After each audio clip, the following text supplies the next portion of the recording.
So this is World of Info. My name is Dr. Amr Mabrouk. Dua Muhammad is at the control. Our direct line number is 257-89407.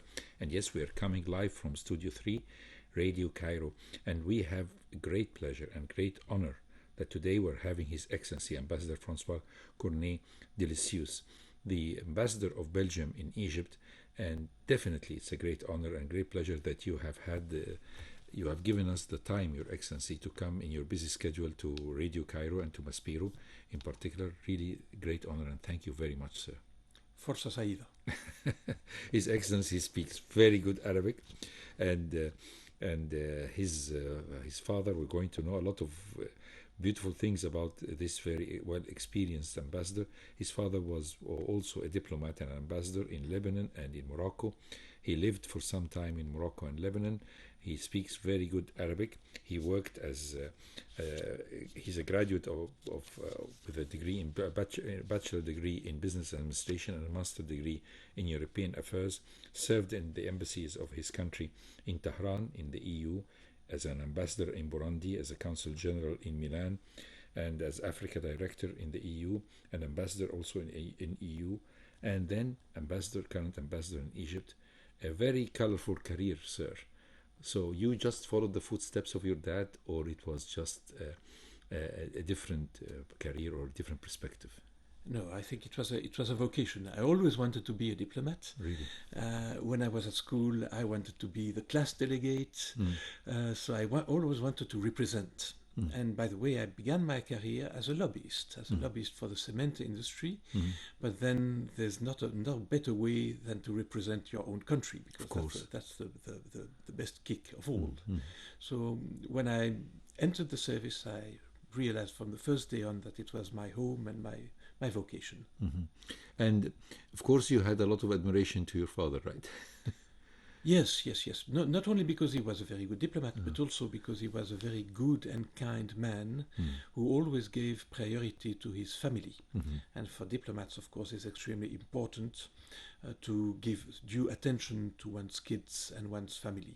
I find that very amusing and very interesting, because a lot of children of diplomats refuse to follow the footsteps of their parents, because they think that they have suffered because of the transfer in between different schools, different countries, and every once in a while you change completely your friends, and this makes it hard on your life.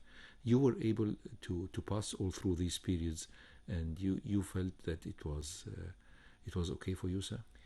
This is high strategy.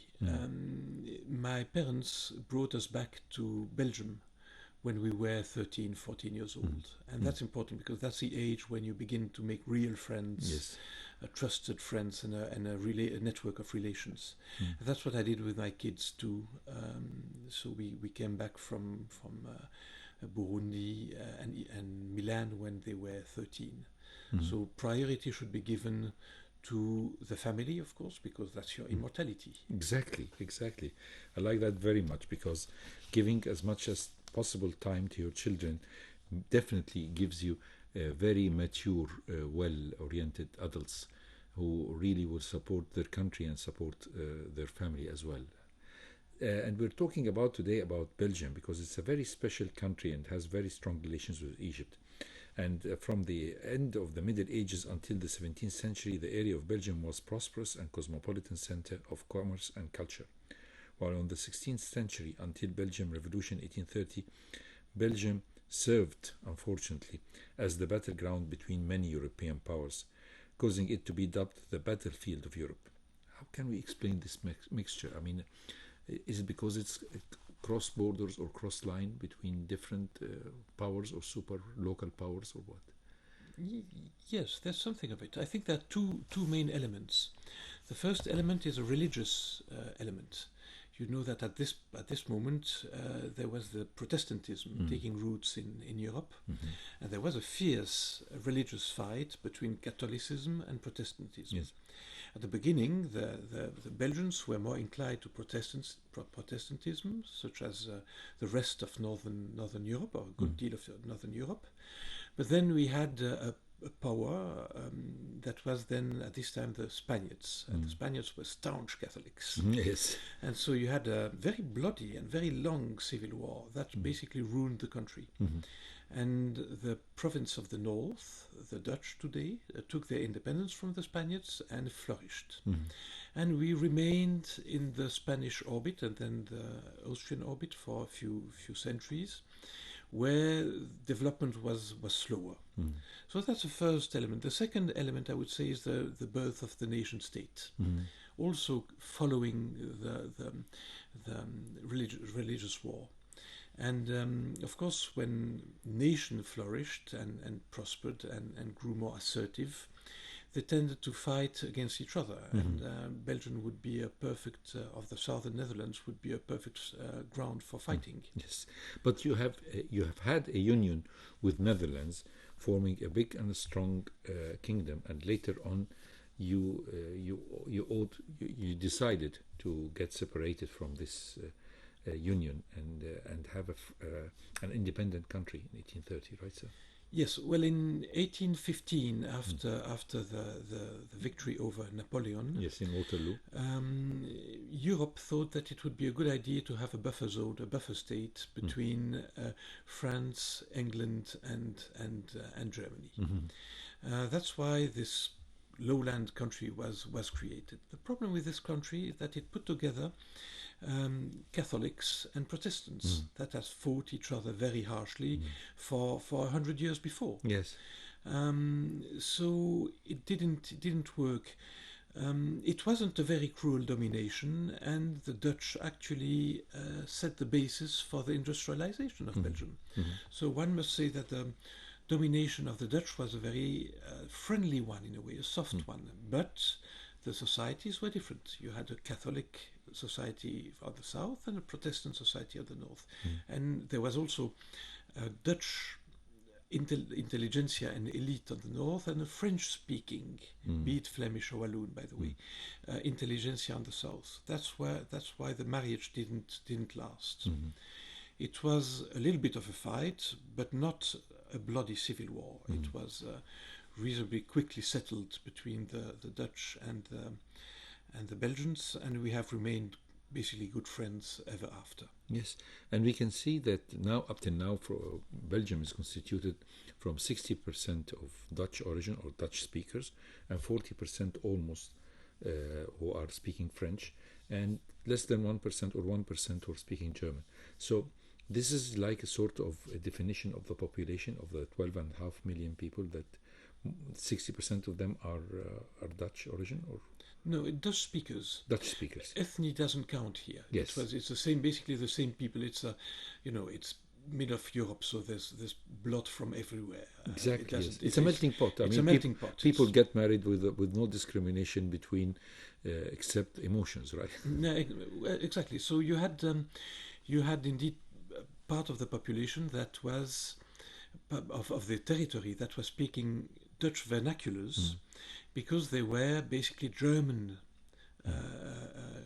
countries in the time of the Romans, and that the south was Romanized, Yes. and that's why they speak French dialect. So we can say that they were from part of the Charlemagne Empire, right? More or less. Yes, the Charlemagne did engulf the whole thing. Yes. But at some point at the beginning of the Christian era, around the birth of Christ, more or less, you had a part of Belgium that was dominated by Gothic tribes, and another one that was dominated by the Roman Empire, and that's where the language divide comes from. But then it was dialect. So every village has its own dialect, Yes. and until the 19th century, basically, every village had more or less its own parlance, its own vernacular. Every region, it was, and the elite spoke French, basically. But then in the 19th century, you had a very interesting things happening, is that the language got more and more standardized from the French side and from the Dutch side too. So at the end of the 19th century, you had really two different language coexisting in Belgium. In 100 years before, you had 100 dialects. Yes, and most of the Belgium understand each other if they speak in their own languages, or usually it's the French which is dominating in understanding? This is changing. It's a balance that is evolving, and that's why it's so interesting to follow. Belgian politics are very interesting. 100 years before, the elite were groomed in French and would learn French at school, even in Flanders. And even at the time of my father, well-educated gentlemen in Flanders who speak French. But then there was a democratic change, and the population in Flanders took control of their own education. And then they imposed Dutch language as a language of education. And that's why the new generation actually speak Dutch and speak lesser French than before. So the language knowledge in Flanders, the French language knowledge in Flanders, is receding a little bit. In the French-speaking part, because the elites were speaking French basically, you didn't have this evolution. So they kept speaking French, and they didn't really learn Dutch in the beginning of independence of Belgium. That's really very interesting. Such a very small region, and the languages is the only barrier, if we may use the expression. But let's talk about 1830, because upon independence on 1830, Belgium participated in the Industrial Revolution. How far this participation helped in establishment of Belgium of today? Because I think this was a marking year, the revolution, the Belgian Revolution, the independence, and the idea of having an industrial revolution. I think Belgium would have existed without the Industrial Revolution. I think Belgium was an identity that was forming itself slowly through the Middle Ages and the religious war against the Protestants. At the end of it, you had a reasonably coherent structure, social and political, in South Netherlands. So that was Belgium without knowing it. Yes. When we became independent, we became independent also for geopolitical reasons, because the French and the English basically agreed that Belgium would exist on its own if it was neutral and if it played its role as a buffer zone, which we agreed gladly. And the other nations didn't agree with it, practically. Yes, we agreed because we don't like war anyway. Of course. So being neutral fitted us very well. Yes. So, and then we were free, and then when we are free normally in those flat plains of Northern Europe, when you are left free to roam, then you get rich. Yes. And so we were very busy getting rich in the 19th century, and we were probably the second or the third industrial power in the world on the second half of the 19th century. And in spite of the fact, I mean, the question, the following question is really matching, because you already answered it, because the fact that Belgium is home of two main linguistic groups, 59% Dutch and 41 almost French, has made the survival of Belgium as a historical modern nation a great miracle. But I think they have united in the fact that if we are having peace and peace of mind, then we can work together to get more industrialized and more rich, as you have just explained, right, sir? Yes, language has not always been this important factor as it is today. In the 19th century, it wasn't as important as it is today. So basically, we are held together by a long history, a history that dates back to the Middle Ages, to the Dukes of Burgundy, that kind of united the lowlands. So that's what we are not French. We have never been French. We are not German. We have never been Germans, although the Germans tried once or twice. Yes, twice, or even three times. And we are not Dutch, because we are actually quasi-Dutch, but basically the marriage didn't last. So we are separate from the other entities. And geopolitically, we have a very important place within Europe as a power between France, Germany, and England. That's also why we are so sorry that England leaves, that Great Britain leaves Europe, because we need them for the balance of Western Europe. I totally agree with you. I mean, I really find it very ununderstandable how the Brits decided to quit and to leave the European Union, although a lot of people thought this has been always a separate island and they have the island understanding. But it was a referendum, and it seems that the people have chosen to stay away from the Union. I think this has definitely weakened the Union and weakened Britain, if I may understand properly. And weakened Belgium, because one of the raison d'être of Belgium is that it's in the heart of Western Europe, and it can muster the balances between France, Germany and Britain. That's our raison d'être too. And the fact that Britain is away leaves us a bit orphan. Yes, and this explains exactly the statement that you have just mentioned, sir, which is what happened in the 20th century, because it carries the burden of two world wars on which Belgium, which was declared as a neutral country, was invaded twice and suffered drastically by the same plan. I mean, the Germans, who, in the First World War, they have taken Belgium as a sort of a pathway to France, and they did the same thing again, unfortunately, the Nazis. And so how people of Belgium today look at this incident in particular, or was this the reason that Belgium decided not to be neutral anymore? We absolutely hated it. We are very bad at war. Yeah, we don't like it at all. We miss the romantic dash to sacrifice our life to grand causes. That's not our thing. So, indeed, neutrality was imposed on Belgium at its birth in 1830, but then after World War One, we saw that it was, and everybody saw that it was not workable, and everybody agreed to relieve us from this obligation. It didn't help because we are too small to resist. In World War II, we didn't had a chance against against the German juggernaut, of course. Yes, they just wanted to go behind the Maginot Lines, and they found it very suitable to invade a defenseless country, and this was really terrible. I mean, these were terrible times, because you suffered from the occupation, you suffered from the Holocaust. I mean, it was 4 years or almost 4 years of suffrage, and I believe a lot of Belgian people look at that period with great sadness, if we may use the expression, right, sir? Somehow we forgave very, very easily. Yes. I married a German girl, and she feared a little bit that she would be received with suspicion. You know, my grandfather died in the concentration camps, and so she, but not at all. She was only welcomed with smile and love.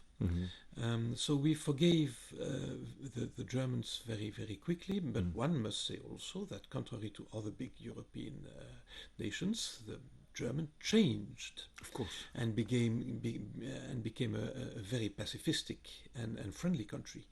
And I think if we are talking about that, we cannot deny the role of the great man Konrad Adenauer in really building the trust and the confidence in Europe, and building a union of European countries with no weapons or no arms to force this union, right, sir? Yes, you had a series of magnificent political people in Europe after the chemistry between Adenauer and de Gaulle cannot be denied. De Gaulle, Adenauer, de Gasperi, Henri Spaak for Belgium.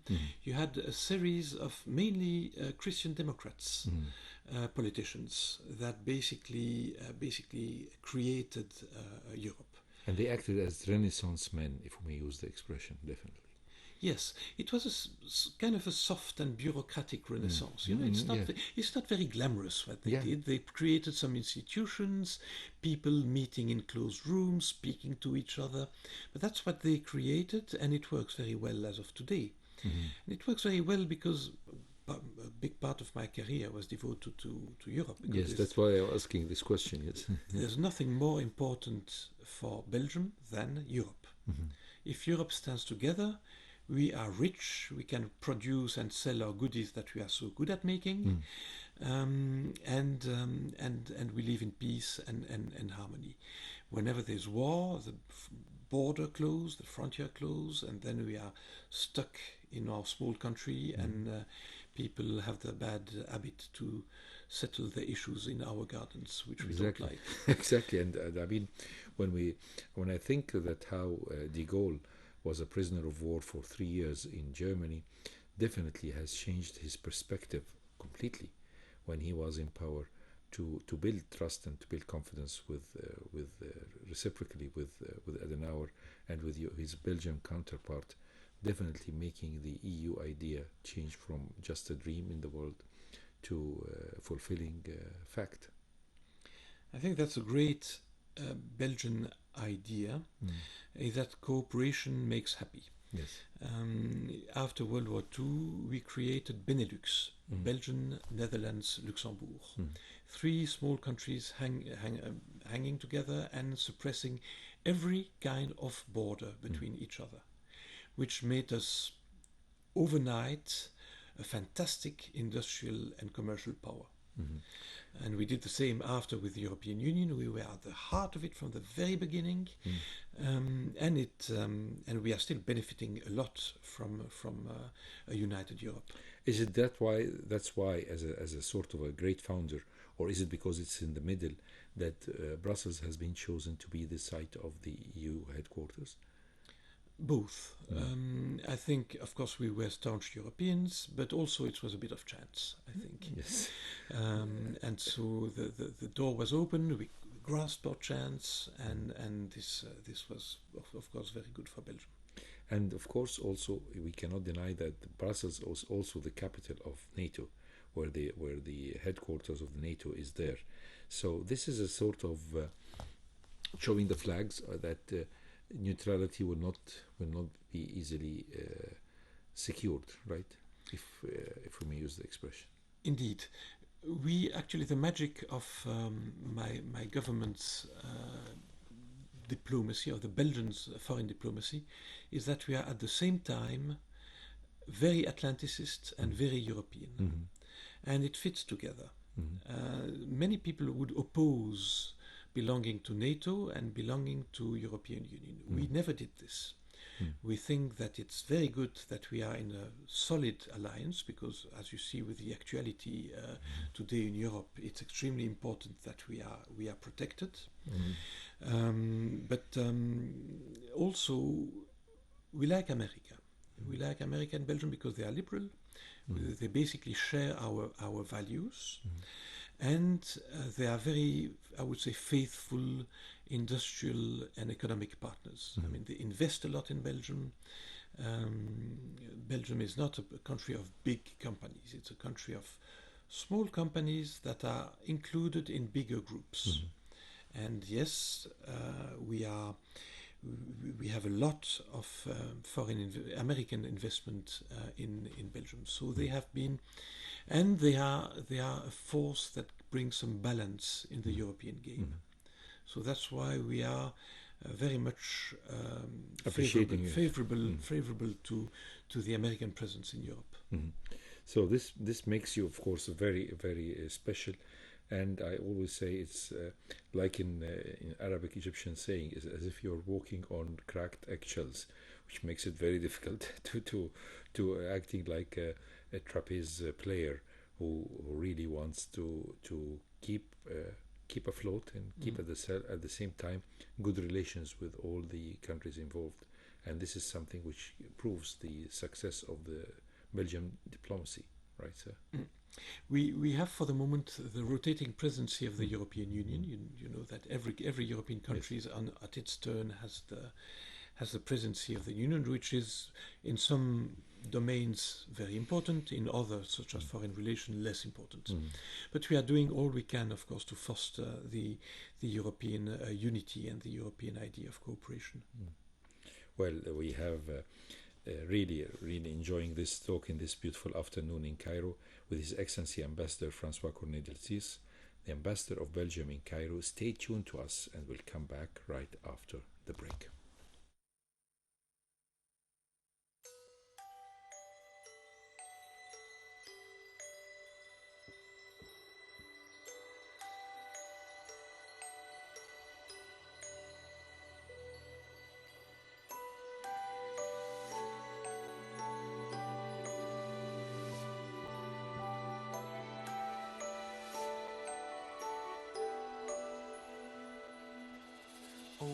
Notice when she walks in the room, she pulls back the hair from her face.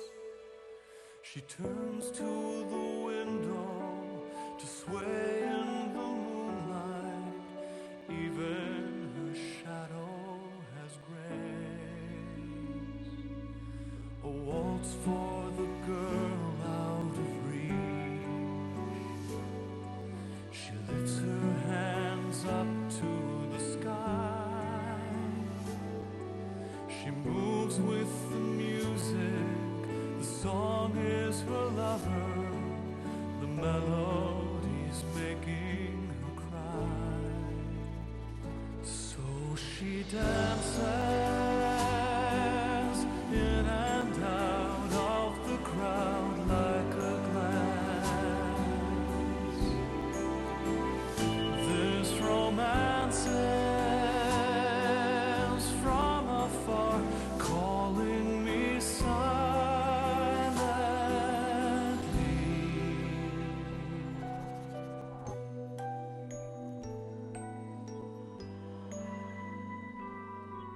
A waltz for the chance I should take.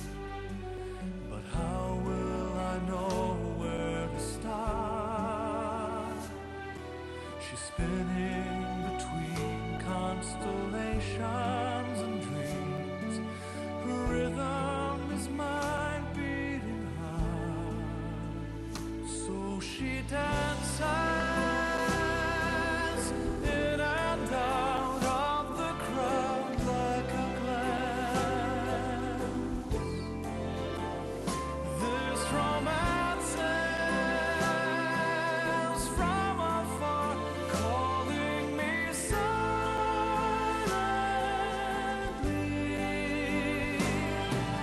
I can't keep on watching forever. I give up this view just to tell her.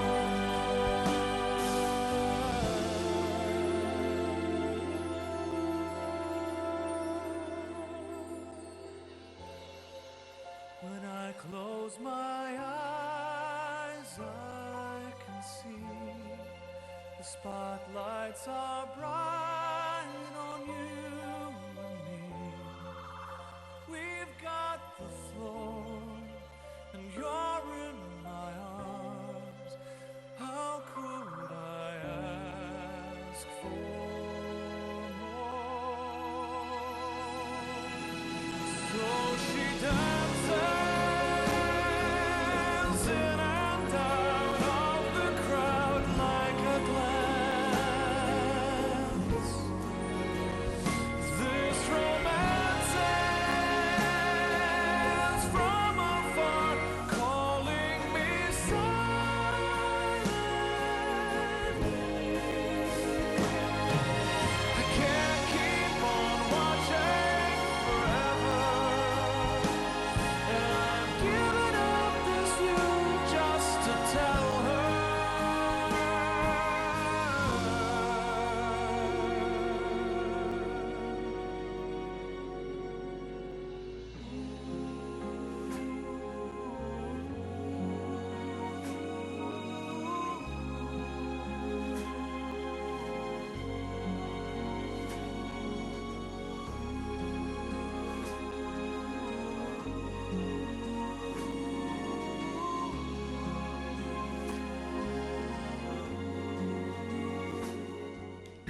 So, still listening to Radio Cairo, a world of info. My name is Dr. Amr Mabrouk. Dua Muhammad is at the control, and we have the pleasure and honor of having with us today His Excellency Ambassador Francois Cornet, the Ambassador of Belgium in Cairo. I'm talking about Belgium economy. The industry in Belgium has seen rise and fall. Do you see with new industries introduce more success and prosperity, right, sir? Yes, we have been a huge industrial power in the 19th century. So we referred to this a few minutes ago, and we still are. We still are an important industrial country. The traces of Belgian industry are everywhere to be seen in Egypt, by the way.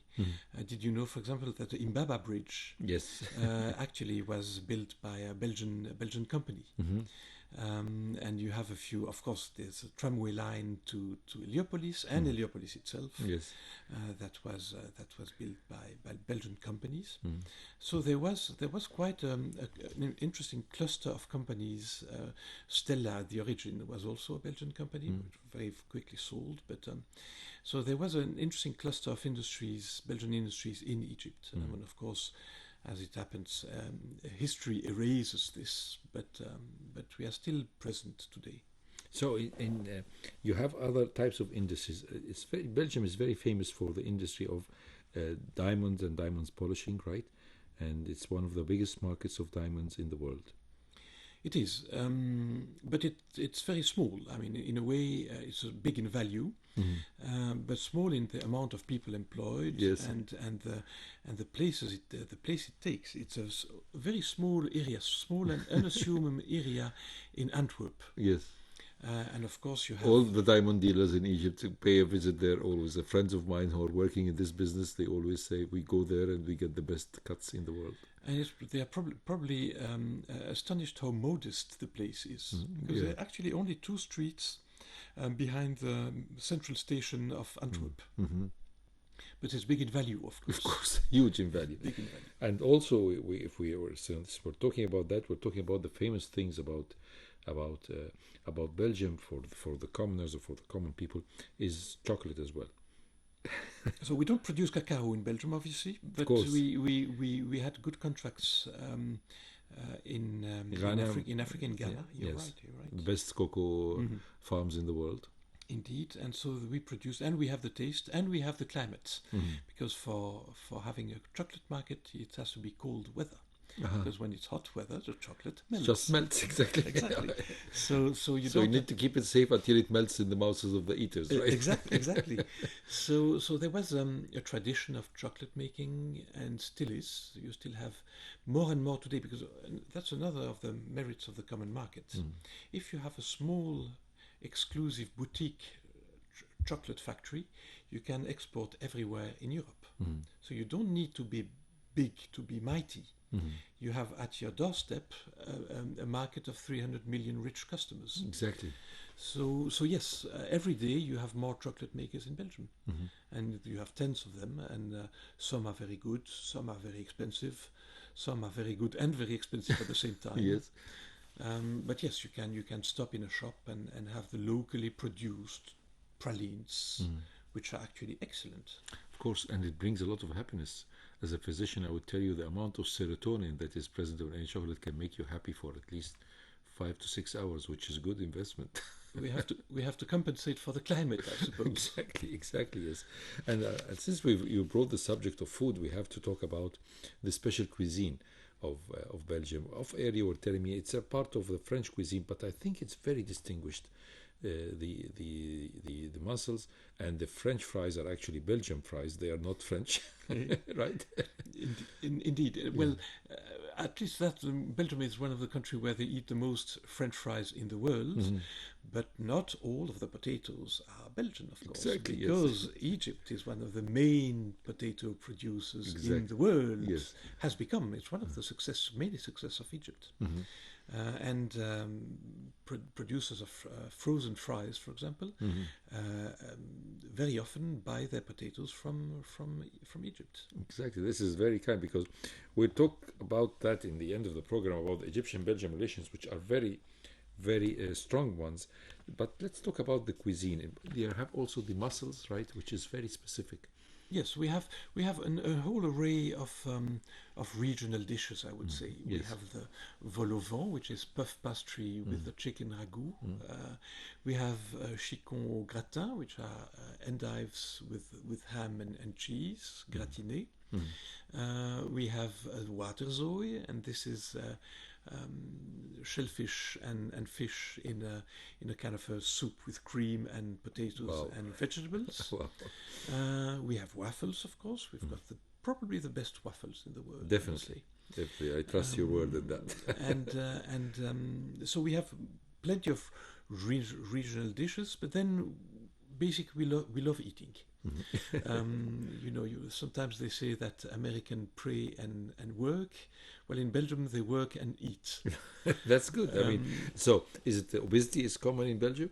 Sorry? Obesity is common in Belgium? No, because we eat well. That's a good No, answer. we tend to be a bit overweighted, like the ambassador. No. The ambassador is very smart looking. No, But he's not overweight. but we do no. There's obesity is normal, I would say, because we also make sports. And, but no, we do like to eat. We enjoy good eating, and we enjoy eating long restaurants meals. So we would go there at 1 and we would leave at 5. Wow, but this has to be in a weekend, right? Yes, it has to be on the weekend, but there's no important business deal that is made without a good meal together and a good bottle of wine, of course. Of course. And a good So if what are other industries that are very common and famous in Belgium, sir? Well, we had when it You was had the ship industries, but of course this is not as common as nowadays. when it was fashionable. We had steel, we had coal, we had heavy industry, and the Imbaba Bridge is an example of it. Yes. We have evolved, and we are doing very well in chemicals. We are doing very well in petrochemicals. Antwerp is the second hub in the world for petrochemicals, which, by the way, offers interesting perspectives with Egypt. We are very good in phytosanitary and biosciences. So this is clusters where we have a very interesting future. We probably have in electronics. We are also very good in space industries. A little bit of defense industry, but hush hush. Of course. So we are also very, but the structure of the industry has changed, and it's now very often medium-sized industrial companies that work integrated in greater groups that are French, Americans, Germans. And we get investment. That's the way we get enormous investments in Belgium. And we are probably the country with one of the most higher rate of investment per head in the world. Also, we don't want to forget, I was telling a friend of mine that we're having His Excellency the Ambassador of Belgium, and they told me that really Belgium is always living in their minds, especially with Bruges, the famous site for tourism, right? And Yes. It's a beach resort. Not only for tourism, there's also a nice little university there doing European law, and that's what I met my German wife. Oh, that's lovely. So we I'm had bringing a lot of memories like you brought to my friend as well, right? Yes. We spent a year together in Bruges. That was something. Yes, so it's a very beautiful city, and I believe a very romantic city as well, right? Absolutely. So this brings us to a very important section of our program, which is the Egyptian-Belgian relations, and we'll talk about that right after the breaks with His Excellency Ambassador Francois Cornet. Delicious.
So, still listening to the World of Info with His Excellency Ambassador Francois Cornet del Zeus, the Ambassador of Belgium in Cairo.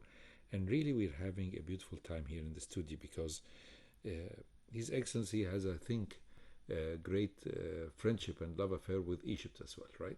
You've been here now for 3 years and a half, and definitely you've helped very much to improve the Egyptian-Belgian relations.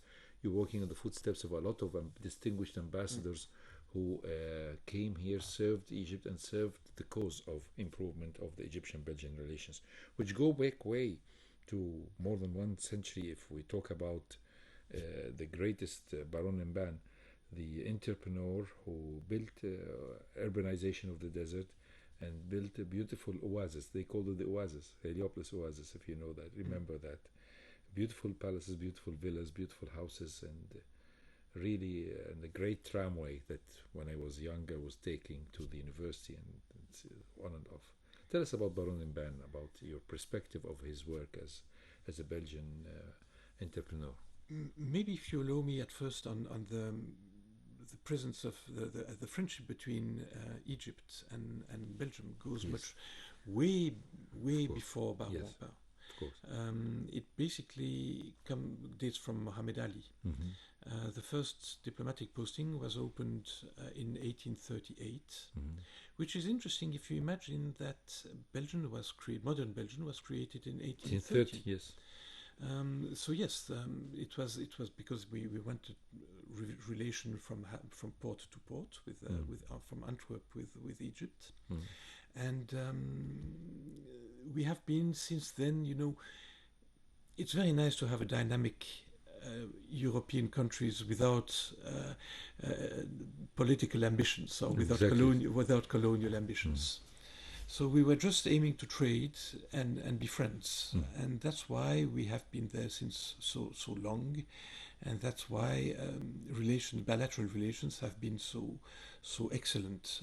It's because Belgium is the small, friendly, dynamic country in Europe that doesn't have displaced ambitions. No, Baron Mban was part of it.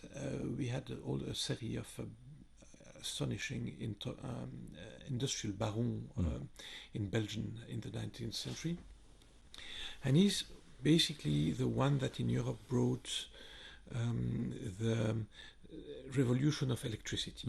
So he didn't invent the trains, but he invented the tramway, and didn't invent it, but he popularized it everywhere. And his presence in Egypt was more, of course, had to see with economic opportunities, but also had to see with deep love. I think he was deeply in love. He decided to get buried here in his church. He's still in the church of the Basilica of Heliopolis. He set up a whole array of industrial companies in Egypt, but of course he is better known for his industrial project of Heliopolis. It's a beautiful structure, and me as an inhabitant of Heliopolis since I was born up till now, it's very nice. It's the idea of real urbanization, having small villas and low buildings that does not exceed 3 floors or 4 floors, and having the arrangement of a lot of gardens, a private club, and even houses for the maids and homes for the service people. All this in a beautiful structure, and a tram that would take you downtown to the train station. That's really speeded up the urbanization. But then time passes, history goes forward, and now you have a similar project, which is the new capital. Exactly. Which is humongous, of course, much bigger. Of course. But it's the same concept. It's a new city in the desert, linked by a monorail to the center of the city. Exactly. So when we talk about the Egyptian-Belgian relations, which go back to 1838, the Egyptian-Belgian relations of today, what type of cooperation we're having in the economic level? Well, it's trade. We do quite a lot of trade. Not enough. We do 1.8 billion a year, which is okay. It's our second market in the Middle East. It's our second market in Africa. Should be bigger. There's still place for growth. There's still room for growth. We do export a lot of goodies, chemicals, among other things. All the things we are good at doing. The new Grand Museum was done by a company that is Belgian. Besics is Belgian, but Besics is not only Belgian, Besics is also Egyptian, because it's 50% owned by the Sawiris group. Very good. So it's one of the example of the smooth cooperation, economic cooperation between Egypt and Belgium. Now, Egypt would like us to invest more. This we have to consider. Take in consideration that Belgian companies are, as I told you, rather smallish. And so it's a bit difficult for smallish company to invest in Egypt. It's more something for bigger companies. But we are part of it, of course, as subcontractors of big European companies. And many of our establishments here are operating under the wings of bigger global companies. You also import things from Egypt, I believe, fruits and vegetables and things like that. We talked about potatoes. Yes. But we import... We're bringing potatoes again to the subject. Exactly, potatoes, strawberries, gas, of course. And I hope, inshallah, that we will be able to produce and import hydrogen from produced in Egypt and shipped to Belgium. Which is? Hydrogen. Hydrogen, yes. Hydrogen. The green energy. The green energy, yes. That would feed the port hub of Antwerp. So there again, you've got this vision of having a port-to-port cooperation. That goes back to Muhammad Ali before the Treaty of London, which was 1838. This is the maximum years of his glory. And definitely when we talk about that, there is a lot of history repeats itself. Shall we use the expression? I think the basic interest of the nations remain the same. Yes. So our Belgian nation's interest is to trade. And is to have strategic relations with strategic places in the world, and of which, on the first rank of it, you've got, of course, Egypt. And we should always remember that there is, comparing the size of Belgium as 12.5 million population, we almost every year have 150,000 Belgian tourists coming to Egypt, which is considerably a large number. When we talk about the Belgians have the middle income of them is $65,000 a year. So when a lot of Belgians decide to go and do tourism, they come to Egypt. This is a big percentage. Can we increase this number, sir, or is it kind of fixed but going on? It's of course we crave for sun. We crave for sun. We don't have sun in Belgium. Of course. We have beautiful coals and rain, but we don't have sun. So Belgians flock to Hurghada. 150,000 is nice, but it's not enormous when you consider that you have 3 million Germans coming. Exactly. So your Minister of Tourism is very busy in trying to develop the sector and having even more numerous tourists coming. We agree. I must say that cooperations with the Egyptian Authority for Tourism is excellent, and we had a few, for example, accidents or for COVID, during COVID, for example, we could count on extremely amicable support of the Egyptian Authority to tourists. So this helps, of course. Yes, of course.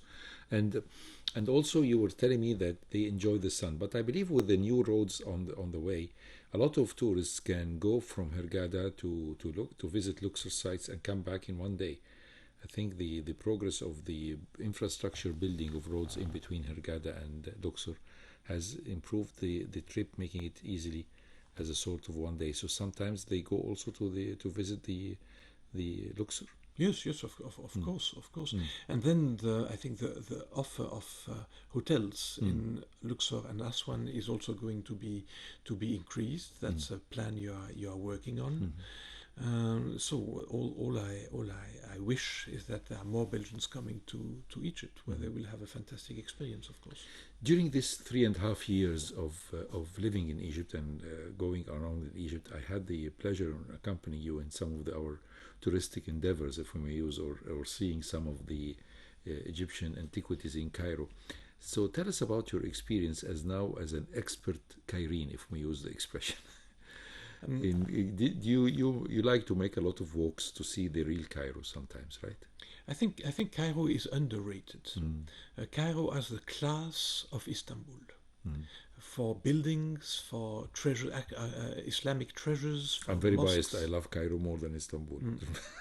Of course, the Nile doesn't totally match the Bosphorus, of course. But, I mean, Cairo has a flair of adventure that Istanbul doesn't have. Yes, exactly. Yes. And there are treasures everywhere that even the Cairene do not know of. I can tell you that. I'm very much interested in Islamic architecture, but the trips that we made with Tariq Gindi were full of surprises, beautiful surprises. I read about them, but to see them in real life, or to go in these endeavors to see the city of the dead, or to go and visit the mausoleum of old and new rulers, this is very interesting.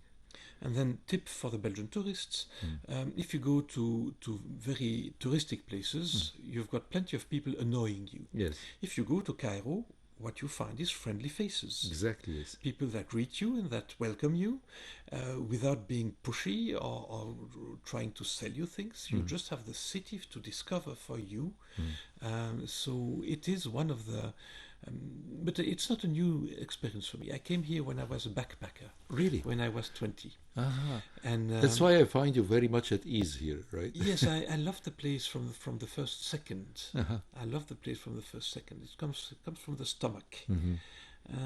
So when I came here as an ambassador, of course, which is a fantastic position, it was even better. So I enjoyed every day of my presence in Cairo. Sometimes you go and eat street food sometimes, right? Street food is fun. Street food is fun in Cairo. Do it after spending maybe a few months in Cairo already. Yes. Otherwise, you get Pharaoh's revenge, I have to say. But yes, you've got. I remember when I was 20, I discovered the fruit juices. Yes. Fruit juices were, of course, absolutely delicious. Sugarcane juice and things like that. Sugarcane, portiran, all extremely cheap, of course, for European tourists, and another of the secret treasures of Cairo. No wonder that Baron Mban has decided to make this his eternal rest place, and this beautiful palace that he built in Heliopolis, which is totally out of place, but still it's becoming part of Egypt, because the number of styles that you see as you go around the streets of Cairo are from Islamic, New Mamluk, Turkish, Ottoman, Rococo, Khedive, and even Indian style with the Baron Mban. Really, we've been talking for a short period of time. We really enjoyed your short visit here to our radio, and thank you very much. And I want you, sir, to promise me to come again, if you don't mind. Inshallah. Well, we had the pleasure and honor to have with us His Excellency Ambassador Francois Cornet de Lisius, the Ambassador of Belgium in Cairo, and we have had a lot of exchange of food for thought about Belgium and about the distinguished Egyptian-Belgian relations. My name is Dr. Amr Mabrouk. Dua Muhammad is at the control, and hopefully see same time, same station next week.